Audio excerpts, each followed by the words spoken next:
이렇게 참 그 사람 그 원정화 씨의 얘기를 어느 것 하나 믿기 어려운 상황 아니겠습니까? 예, 그렇습니다. 근데 그 당시 수사했던 검사, 경찰 이런 분들은 어떤 근거로 믿은 거죠?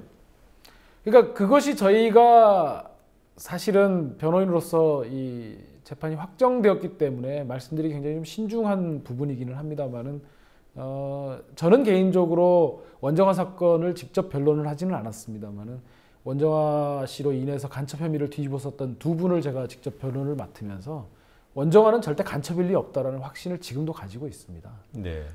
그런데 이제 나중에 한겨레의 취재를 보니까 그리고 원정화 씨가 다 형을 마치고 나와서 한겨레나 신동아 이렇게 매체 본인 얘기를 하는 걸 보니까 당시에 술을 먹고 진술했다는 둥, 보이부의 보자도 자기는 들어본 적이 없다는 둥 이런 여러 가지 그 증언들이 진술들이 나오고 있어서 이 부분에 원정화 씨를 간첩으로 그렇게 해서 기소하게 된 과정들은 정말 어떤 방식으로든지 진실이 규명돼야 한다고 생각을 하고요. 네. 그 과정에서 수사했던 경찰이라든지 권모 씨로 알고 있습니다만은 그리고 수사했던 윤모 검사 이분들도 분명히 겸허하게 당시에 있었던 역사적 진실들을 분명히 밝혀야 될 의무가 있다라고 생각을 합니다. 네, 이 지금 말씀하셨던 그 당시에 윤모 검사 그리고 권모 경감 이들이 최근 원정화 씨를 만났다는 내용을 저희도 일부 정황을 확인을 했고요. 한겨레에서도 보도를 했고 그 내용을 혹시 확인하셨는지요?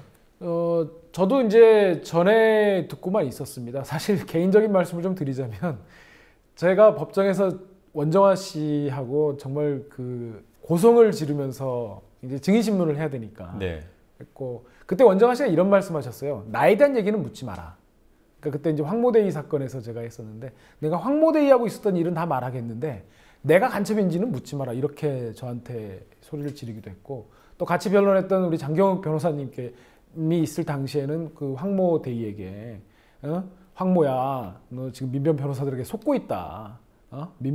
착한 황모가 민변 변호사 만나가지고 저렇게 이상하게 변했다. 뭐 이렇게 얘기도 했던 그런 적이 있기 때문에 제가 원정화 씨를 직접 만나는 건 뭐 여러모로 좀 적절치는 않은 것 같고 그래서 허지한 기자님을 비롯하였고 저도 그런 얘기들을 전해 듣고 있는데 네. 다만 저는 좀 걱정이 되는 것이 지금 원정화 씨가 하는 말도 과연 진실일까 하는 그런 걱정은 있습니다. 네. 자, 허 기자님. 네. 그 윤모 검사 그리고 뭐 이름 다 나와 있죠. 윤대혜 검사, 그다음에 네. 권학주 경감. 네. 이분들이 지금 윤 검사는 지금은 변호사를 하고 계시고요. 네. 권 경감은 현직에 있는 분이죠. 네. 그 원정화 씨를 최근에 만났다는 것이 확인된 사실입니까? 뭐 본인들에게 뭐 직접 들은 상황이 아니기 때문에요. 네. 네, 확인됐다고 보기는 어렵지만, 네, 하여튼 믿을 만한 여러 가지 정보 소식통에 의하면, 네, 분명히 원정화 씨가 그런 분들을 지금 다시 접촉을 하고 있는 것으로 알고 있고요. 뭐 여러 가지 또 뭐 이렇게 생활비를 뭐 모아주기로 했다, 뭐 이런 얘기도 좀 들리고 있고요. 네, 그래서 그러면서 원정화 씨가 다시 언론과 접촉하는 것을 완전히 다 이제 끊게 됩니다. 네, 지금 현재 그런 상황이고 그래서 이런 여러 가지 원정화 씨의 저희 한겨레와 인터뷰 이후에 또 다른 심경의 변화 그 과정에서 또 국가기관이 또 무슨 일을 하고 있는 것인지 여러 가지 좀 의문이 좀 드는 그런 상황입니다. 예, 저희 국민TV가 취재를 할 때 윤모 검사는 대답할 가치가 없다면서 이제 완강히 부인을 했고요. 그리고 권경감 같은 경우는 답을 주지 않더군요. 뭐 가타부타. 저희 원정화 씨가 최근에 그 한겨레 인터뷰를 하면서 미안해한 사람 황대위라는 사람이 있죠. 조금 전에 우리 변호사님 말씀 중에도 등장했던 인물. 황대위는 이 사건에 어떻게 연루가 되어 있습니까? 황주용 대위. 그러니까 이분은 이제 간첩임을 알면서도 신고하지 않은 죄로 네. 이제 감옥에 가게 된 사람이죠. 이제 뭐랄까 이제 원정화 씨는 이제 저를 만났을 때는 황주용 대위에게 굉장히 미안해했습니다. 예, 사실은 황주용 대위가 내가 간첩이었었던 것을 몰랐을 거다. 내가 뭐 농담식으로 술 먹으면서 얘기한 적은 있지만 그때 굉장히 만취 상태였기 때문에 그 얘기를 듣고도 정말 진심으로 하는 얘기인지는 황주영 대위가 몰랐을 가능성이 크다. 네. 그런데 공교롭게도 황주영 대위는 군 검찰의 조사를 받으면서 원정화 씨의 최초 검찰 공소장에 쓰여 있는 얘기처럼 수사 자료에 쓰여 있는 얘기처럼 원정화에게 뭐 간첩 이렇게 활동한 것을 들은 것처럼 자기 스스로 또 황주영 대위도 인정을 해버렸었단 말이죠. 그것에 대해서 또 황주영 대위에게 어떻게 된 것이냐 이제 물으니까 자기도 회유를 받았다는 얘기를 저한테 하는 겁니다. 그래서 군 검찰이 너 이런 거 잘못하면 너 평생 감옥에서 썩을 수 있다. 그냥 군복만 벗는 것으로 대충 사건을 정리할 수 있다. 그러니까 생각 잘해라. 네. 이렇게 회유를 하니까 역시 황주영 대위도 그 당시에 변호인의 조력을 받지 못하는 그런 상황에서 여러 가지 갈등을 겪다가 그냥 원정화 씨가 쓴 그 수사 자료를 옆에다가 앉혀놓고 그대로 그냥 베꼈다고 합니다. 지금 와서 그것을 굉장히 후회하고 있는데요. 재판 과정에서 그런 부분들을 황주영 대위가 밝힌 것으로 압니다. 그런데 재판부가 황주영 대위의 그런 진술 번복을 믿어주지 않았던 것으로 보이고요. 그래서 어쩔 수 없이 이렇게 유죄 판결을 받고 황주영 대위가 이렇게 감옥에서 살고 나왔는데 네. 황주영 대위는 자신의 사건에 대해서 다시 한번 심리가 이루어져야 되는 거 아니냐 이렇게 얘기를 하고 있고 원정화 씨도 저를 만났을 때는 그것에 대해서는 적극적으로 협조해 줄 의향이 있다 이렇게 얘기를 했습니다. 네. 이 변호사님, 예. 그 황대위가 간첩 혐의를 받은 건 아니죠? 황대위의 제목은 두 가지입니다. 하나는 그 앞서 허지영 기자님 말씀하신 불고지 부분이고요. 네, 원정화가 간첩임을 알고도 알면서 고지하지 않았다는 거고. 두 번째가 이제 간첩 혐의입니다.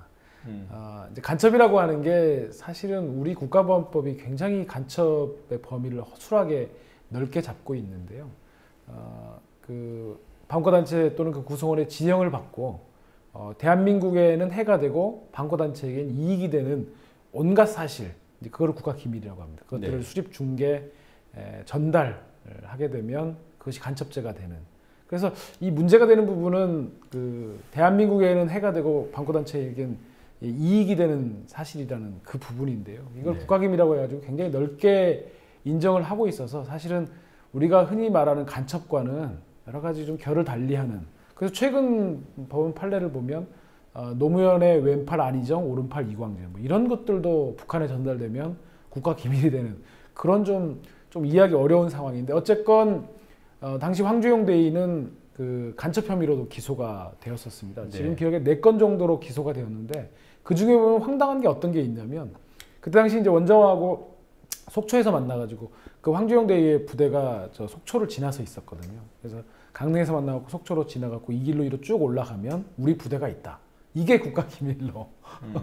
그리고 당신의 부대 위치는 어디냐? 그래서 뭐 하조대 부근이다. 하조대가 어디냐? 애국가 보면 그 소나무가 많이 나오는 그거 있지 않느냐? 그래서 바로 거기가 동해안의 소나무숲 하조대 그 부근이 우리 부대 위치다. 이런 게 국가기밀로 기소가 되기도 했습니다. 그래서 물론 그 부분은 이제 국가기밀로서 가치가 없다고 해서 무죄 판결을 받기는 했습니다만은 나중에 그 탈북자 정보를 원정하게 전달했다는 하고 하는 부분은 그 부분은 그 국가기밀 수집 탐지 간첩죄가 인정이 되어서 결국은 불고지죄 하나하고 그 부분 간첩죄가 최종 유죄로 확정이 되어가지고 징역 3년 6월을 복역하고 출소한 것으로 그렇게 알고 있습니다. 네. 그 지금 원정화 씨가 진술을 뒤집은 것 이외에 그 당시에 황대위가 그런 불고지죄나 또는 간첩 혐의 무리가 있다고 판단할 만한 그런 증거들은 없었습니까? 뭐 전혀 없었다고는 말씀드릴 수는 없습니다만은 원정화 본인의 진술 말고는 사실상 유죄를 입증할 만한 증거는 없었습니다. 왜 그러냐면 불고지 자체가 원정화 간첩이라는 사실을 알고 있는지 여부는 원정화 말고는 없는 거죠. 네. 네, 그건 황주영 물론 이제 본인이 아까 허지영 기자님 말씀하신 것처럼 본인이 수사 과정에서 그것들을 일부 자인하는 그런 진술을 한 것이 사실입니다.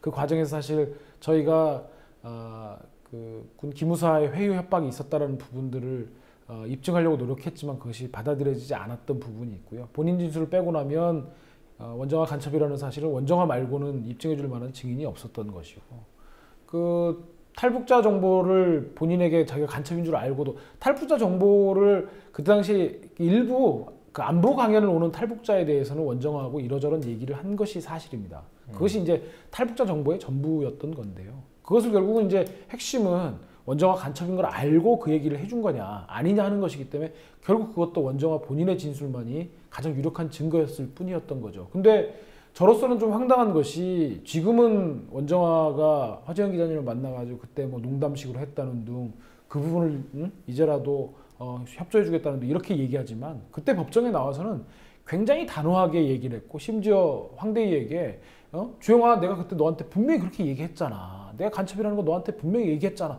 이렇게 하면서 얼마나 자신 있고 확신에 찬 어조로 얘기를 했었는데요. 근데 이제 와서 그것들을 후회한다느니 농담식으로 술 먹고 했다느니 라고 하는 것 자체가 정말 원정화 개인 인생의 그런 비극을 떠나서 한 사람의 젊은이의 인생을 정말 그렇게 망가뜨린 부분에 대해서는 원정화 씨도 깊이 참여하고 저는 반성해야 된다고 생각을 합니다. 예. 네, 이제